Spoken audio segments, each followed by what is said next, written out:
commercial in which a brother and a sister are having a food fight. Show of hands if you've ever had a food fight. Sharon Shellhammer? What? I am shocked. Does that mean who gets the last chicken? That's a different kind of fight. I'm shocked that Sharon Shellhammer is on a food fight.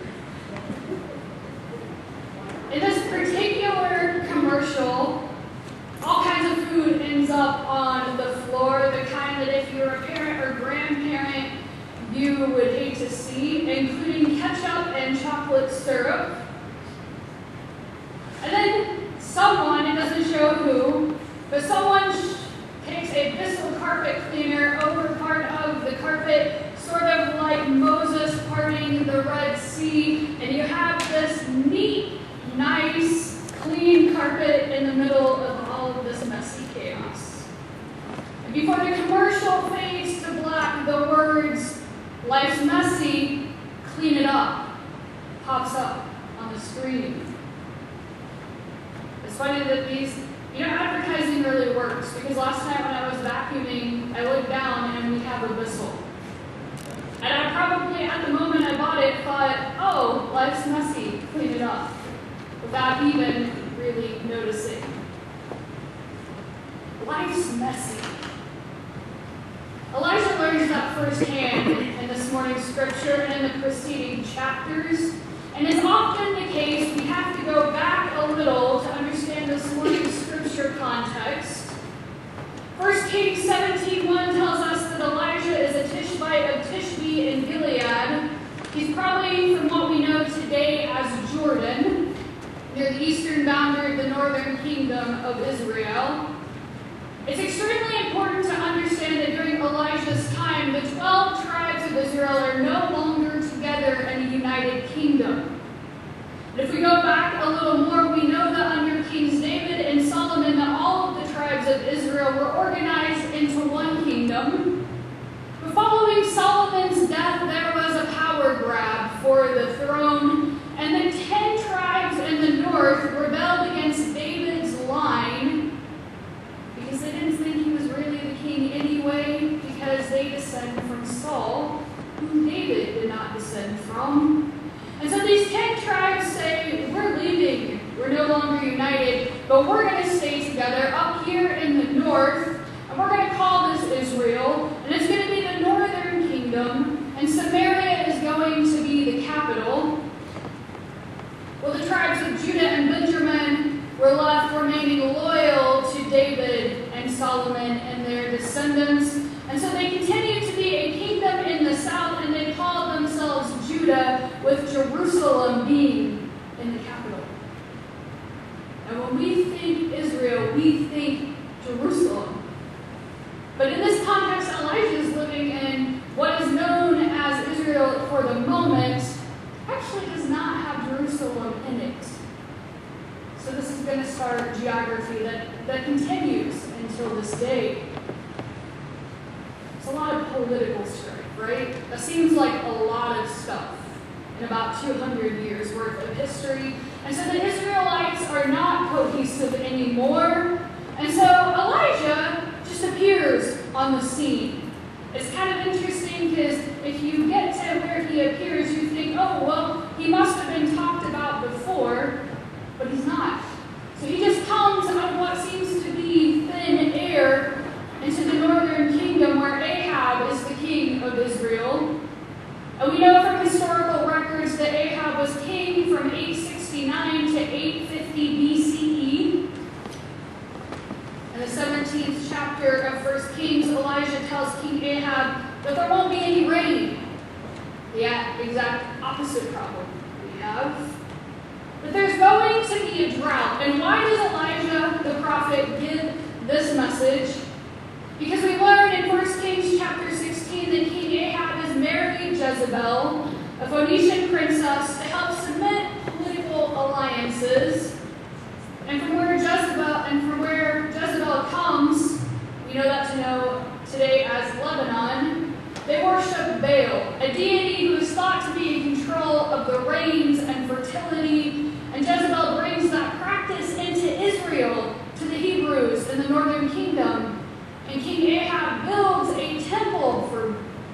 this God, this deity that isn't Yahweh. So in Samaria, you have this temple to Baal, and so the people of Israel then have to choose. Do they worship this new God that's been thrust upon them? Do they worship Yahweh, who has delivered their people, Yahweh, the Lord of the covenant? Or hey, do they try to worship both? So Elijah the prophet says, this is not a good situation. You think that Baal is controlled, but I'm telling you that Yahweh, the God of Israel, the God of the covenant, the God of the liberation of our people, is the God. And because God is in control, there will be no rain. So take that to your rain God. And after that warning to the king, we're told that Elijah leaves, and through the drought, God provides food and water for him. We're told that he also revives a widow's son, showing that he's a miracle worker in the Israelite tradition. At the beginning of 1 Kings chapter 18, it's 3 years into the drought, and God tells Elijah, go tell King Ahab that the rain's going to stop, or the rain's going to start, that I'm going to start it, because obviously Baal has not. Because if Baal had that power, it already would have rained. And so now the God of Israel is going to make it rain. And so Ahab is informed, and he calls Elijah, and I love this, the troubler of Israel. To which Elijah responds, no, you're the troubler of Israel. I know you are, but what am I? Right? It says, you, King Ahab, are the trouble of Israel because you have forsaken the commandments of your God, and you have followed this false God. And Elijah tells the king to have 850 prophets of Baal and Asherah, a female deity, join him at Mount Carmel so they can have a contest. They can have a challenge as to which God really rules. Will it be Baal, or will it be the Lord, the God of the commandments and the covenant, the people of Israel? And so they have this contest where they set up 2 altars, and they have an animal that they've cut up for a sacrifice, and they put it on each altar. And Elijah says, okay, have your God set your offering on fire. For the entire day, the prophets of Baal command their God to set this offering on fire, and it does not happen.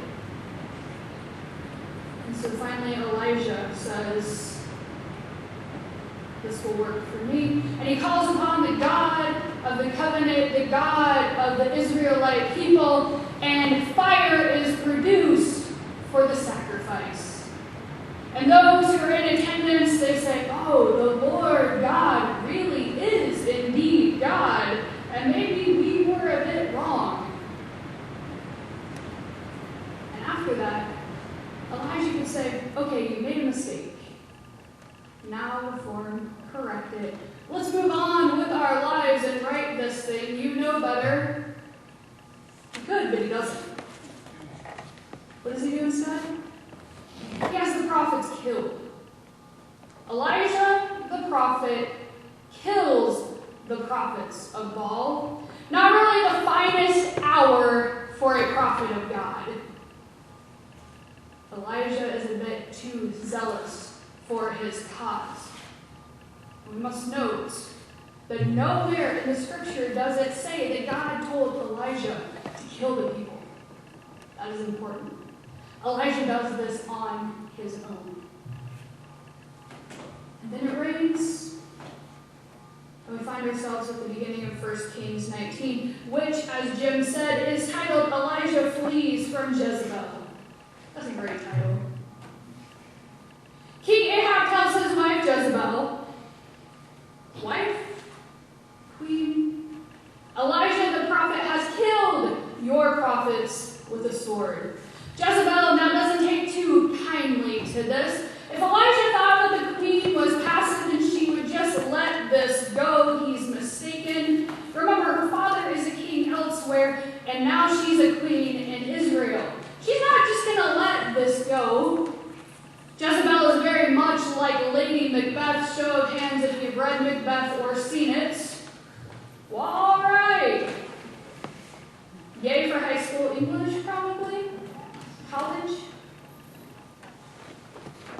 Some historians say that Shakespeare based Lady Macbeth on Jezebel. The difference between the two, however, is that throughout the play of Macbeth, Lady Macbeth laments about how she wishes she were a guy so she could go kill people herself, instead of convincing and conniving her husband to do it for her. Oh, Macbeth, you married wrong. Jezebel, on the other hand, sends that warning to Elijah and says, I'm going to kill you. And the implication is, I'm going to do it by myself. Like, I will totally do it. She doesn't need anyone else to do it for her.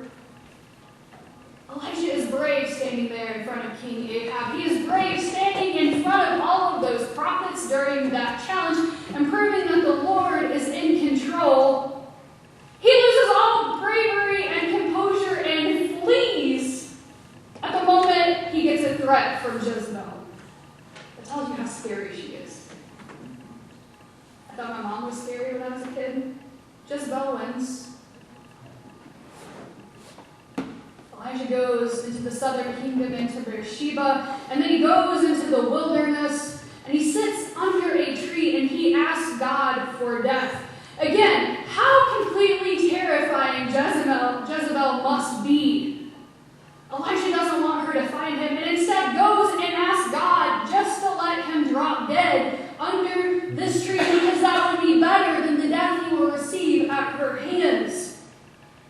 Elijah says, God, I am no better than my ancestors. I can't do this prophet thing.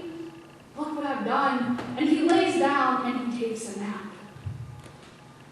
And an angel wakes him up and tells him there is food to eat and there is water for him. And that angel is amazing.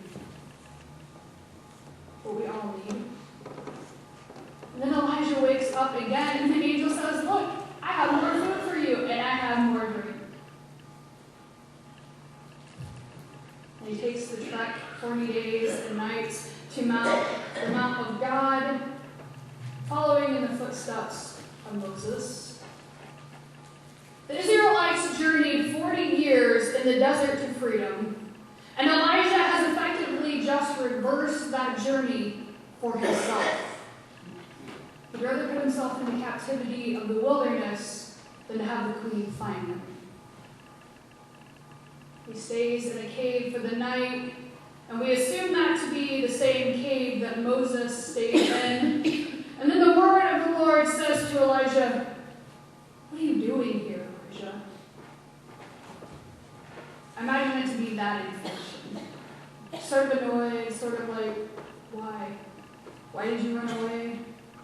And he responds by saying, I've been very zealous for the Lord, the God of hosts, for the Israelites have forsaken your covenant, thrown down your altars, and killed your prophets with the sword.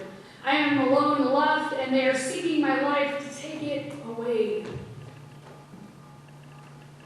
He doesn't have to tell God that he killed people. God already knows. God already knows everything he has done, he has said.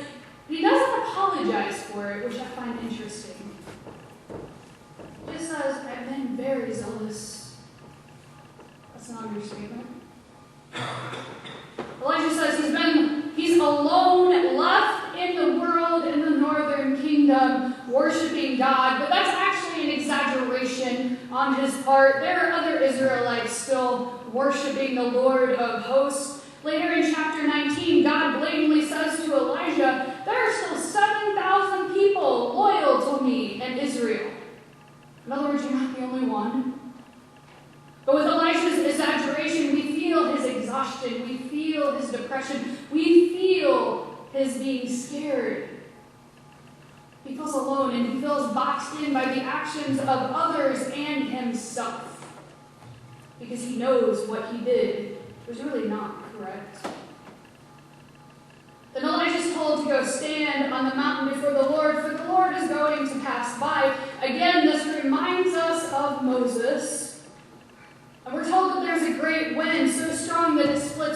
comes and breaks rocks into pieces before the Lord, but the Lord is not in the wind. And after the wind there is an earthquake, but the Lord is not in the earthquake. And after the earthquake, a fire, but the Lord is not in the fire. And after the fire, the sound of sheer silence. Wind, earthquake, and fire are things traditionally associated with God and the power of God in the First Testament. And then there's silence. And it's not until the silence does Elijah go to the entrance of the cave and look out. He doesn't go near the entrance during the wind, the earthquake, and the fire. And we're not told his reactions to those. It's only when the silence comes that he goes and the voice of God speaks again, repeating, "Why are you here, Elijah?" Elijah seems unmoved with encountering the power of God through nature because he simply repeats what he said before. "I was zealous, now I'm running from my life." It's unclear exactly how Elijah expects God to answer, whether it be positive or reprimanding him for what he has done. But we're told that the Lord says to him, "Go, return on your way to the wilderness of Damascus. When you arrive, you shall anoint Hazael as king over Abram." Did Elijah want God to tell him that Jezebel would be taken care of? Probably. Wouldn't you? That he wouldn't have to worry about her anymore. He definitely does not get that quick reassurance from God, though. Instead, he gets a work order after throwing himself into the wilderness and asking God for his death, looking for some way to get out of this situation he currently finds himself. The work order is for the prophet to travel through the wilderness to Damascus to the northern kingdom of Israel and appoint a new king for Aram. And Aram has a long history of battle with Israel, when it was united as the 12 tribes, and now when it's just the 10. So this is an interesting and dangerous job for the prophet. He's commanded to not only be a prophet, but also an important strategic political player in the life of Israel, and he doesn't refuse the order. So what do we learn from this morning's scripture? Is it not to mess with someone who is obviously scarier than the queen in Snow White, and someone who's scarier than Lady Macbeth? Maybe. That seems wise. You do learn from Elijah that being a prophet isn't easy. Giving warnings to those in power about God really being in control is not easy. It doesn't tend to go over well. Speaking truth to power can put anyone in a tense situation, but it's important to do. And that's what Elijah is called to do. We also learn sometimes that even those who seem to be wise become overzealous. Elijah admits his zealousness, yet he does not apologize for it, which will forever bother me. We live in a world where zealousness for all religions, including Christianity, and for all political parties is bound and is destructive. Elijah's actions should serve as a warning that zealousness can lead to dangerous and non-good actions.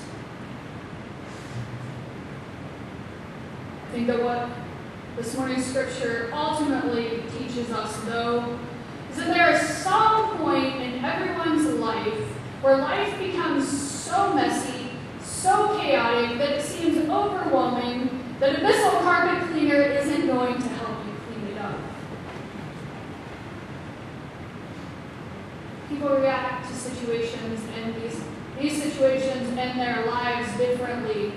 Elijah chose to run, and he was depressed. And through that, he was attended to by God. He had food provided. He had water provided. He was told to rest so he could regain his strength and so he could eventually carry on with being a prophet. Or maybe some of us here this morning walking around with stress and anxiety and maybe some depression. And sometimes you just need a nap. Show of hands if you've ever said, I just need a nap. Sometimes we just need some food. Show of hands if your spouse has ever told you you might just need some food. I figured Charlie's hand would go up. Maybe we just need some time with God, like Elijah. And sometimes we need to be the people who sees that other people need their rest, and we need to recommend it, or we need to help make that happen for them. What can I take on from you that you can get the rest that you need? And sometimes we need to be the people who provide the food. I'm thinking of the garden and taking the food to fish, and the other ways we serve the community. And we should always show the love of God to the world. Sometimes, though, life seems so messy that people need to seek out professional help. And that's okay also. I think that if therapists would have been around when Elijah was walking the earth, he probably should have had one. It wouldn't have made his faith in God any less. It actually probably would have been strengthened by having that support. He overfunctions and is in a high-stress situation and plainly states that he doesn't want to live.